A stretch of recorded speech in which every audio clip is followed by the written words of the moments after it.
ආයිබෝවන් හැමෝටම.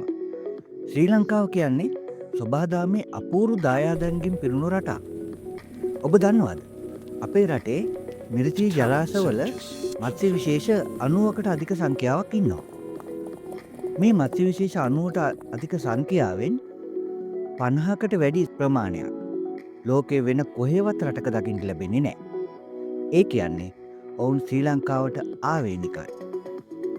අද අපි මේ වීඩියෝවෙන් බලන්න යන්නේ ඒ ආවේනික මත්ස්‍ය විශේෂ අතරින් සුවිශේෂී මත්ස්‍යයන් 5 දෙනෙක් පිළිබඳවයි.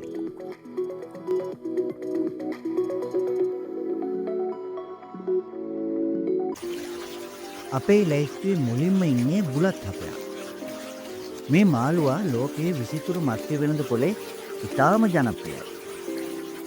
සාමාන්‍ය වෙලාවට කළු පැහැ ඉරි සහිත සිරුරක් තිබුණත් අභිජනන සමයේදී විර්මි සතුන් ඉතාම තද රතු කළු මිශ්‍ර පැහැයක් ගන්නවා. හරියට බුලත් පිටක් කෑවම තියෙන රතු පාට වගේ. ඒ හින්දා වෙන්න ඇති අපේ මුතු මිත්තෝ මේ මාළුවාට බුලත් හපයා කියලා නම කැවුවේ.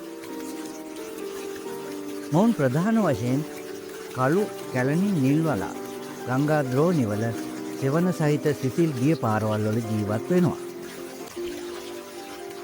දෙවැනියට අපි බලන්නේ පුංචි වුණත් හරිම ලස්සන ලේ තිත්තයා ගැන.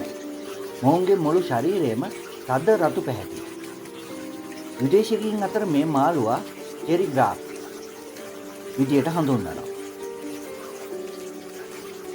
සෙත් කලාපයේ මන්දගාමීව ගලා යන ජල පාරවල් වල තමයි මොවුන් වැඩිපුරම ඉන්නේ. මේ මසුන් අල්ලලා පිටරට යැවීම නිසා කාලෙකට ඉස්සර මොවුන් වඳවීමේ තර්ජනයකට මුහුණ දුන්නා. දැන් මේ සඳහා දැඩි නීති රීති පනවලා තියෙනවා. එමගින් මොවුන් ආරක්ෂා කරලා තියෙනවා. අපේ ලැයිස්තුවේ තුන්වෙනියට ඉන්නේ ටිකක් සැරපෙනුමක් තියෙන මාළුවෙක්. ඒ තමයි කටුකුස්සා. මෝට මේ නම ලැබිලා තියෙන්නේ වලිගයේ තියෙන කටුවැනි හැඩේ නිසා. ඉංග්‍රීසියෙන් කොම්ටේල් කියන්නේ ඒ නිසායි. අඟල් 5ක් විතර වෙනකම් වැඩෙන මේ මාළුවා තමන්ගේ සීමාව ආරක්ෂා කරගන්න හරිම දක්ෂයි. ලංකාවේ නිර්ජදිග ප්‍රදේශවල තියෙන පිරිසිදු දිය දහරාවලදී ඔයාට මේ අපූරු මාළුවාව දැක ගන්න පුළුවන්.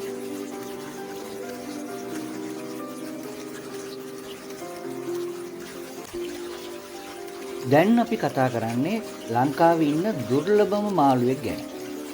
ඒ තමයි පතිරණ සාලයා. මොවුන් ලෝකයේම දක්නට ලැබෙන්නේ නිල්වලා ගඟ ආශ්‍රිතව තිබෙන හරිම කුඩා ප්‍රදේශයක විතරයි. මේ නිසාම අතිශයින්ම වඳවී යාමේ තර්ජනයට ලක් වූ මත්ස්‍යයෙකු ලෙස මොවුන් නම් කරලා තියෙනවා.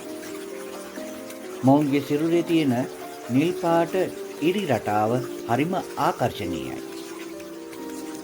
මේ සම්පත රැක ගැනීම සඳහා අවශ්‍ය කටයුතු සිදු කිරීම හැමෝගෙම වගකීමක් වෙනවා. අපි අන්තිමටම බලන්න යන්නේ හරිම සුවිශේෂී හැඩයක් තියෙන ගල් පාණ්ඩියා ගැන. කඳුකරේ ඉතා වේගයෙන් ගලා යන දිය පාරවල් වල ගල් උඩ ඇලී සිටින්න මොවුන් හරිම දක්ෂයි. මොවුන්ගේ කට පිහිටලා තියෙන්නේ ගල්වල තියෙන ඇල්ගී වර්ග පූරා කෑමට සහ ගල්වල තදින් ඇලී සිටීමට හැකි වෙන විදිහට. පරිසර පද්ධතිය පිරිසිදුව තබා ගන්නත් මොවුන්ගෙන් ලැබෙන දායකත්වයේ ඉතාම ඉහළයි.